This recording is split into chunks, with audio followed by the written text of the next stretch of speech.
process of getting there, I mean, I had to build a skill set first. And so this is kind of the path that I followed. Looking back, I didn't really, for a long time, I didn't see myself as an entrepreneur. I guess I just didn't use that word, but I was acting like it without really knowing it.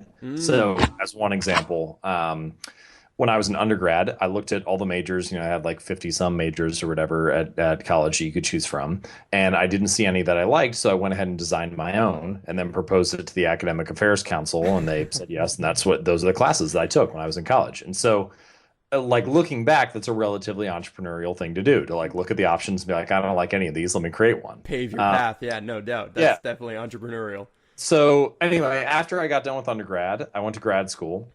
And I had a couple of touch points with health and wellness, which we'll come back to in a minute. So I was an athlete. I played baseball all the way through undergrad. I worked at a medical practice in between my first and second year of grad school, so in sports medicine. Sweet. And then I was a biomechanics major, so I was a science guy. I was studying mostly chemistry and physics. So I had this health side of things. And then on the other side, I was in grad school for business. I was getting my MBA, and my job was to analyze venture capital investment in the region. So for my graduate assistantship. And so I was looking at all these guys rolling out companies, all these new companies starting, and that was where I kind of got the itch myself. I was like, well, if they're all doing it, maybe I could try it as well. So I graduated. I tried my first idea. This was about 4.5 years ago at this point. Okay. Totally flopped. It was an iPhone app. It was just a terrible idea. It was like a little picture app and stuff. But the reason it didn't work, it's not even available anymore, but the reason it didn't work is because I had no one to launch it to. I had no platform. I had no one to, I just figured, oh, if we build the app and put it on iTunes, People will come. iTunes will do the rest. Yeah, Yeah. build it, they will come, right? Yeah. And then once I had that little failure, I ended up losing, I think about $1,400 on it just between development and stuff because I didn't know how to program. And so anyway, I had that little flop and I was like, all right, I need to figure out why people sign up for things. Why would someone join an email list? Why would someone buy a product? Why would someone pay attention to something?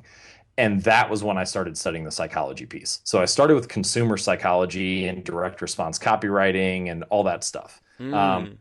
and because I realized that the problem was that I didn't have an audience, I started writing as well. Now, at the time, I was only writing once every month or so whenever I felt motivated and inspired. But anyway, over those next 2 years, the first 18 months to 2 years of me being an entrepreneur, I really dove deep in that psychology piece.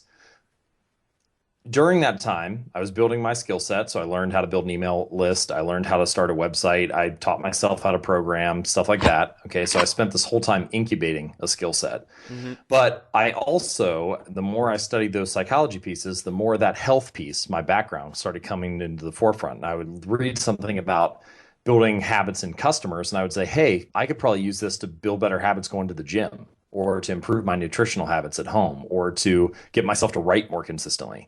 And Wow. that was when I started to see the connection between all those psychology pieces I was studying for business and all the health and fitness stuff that I was interested in personally.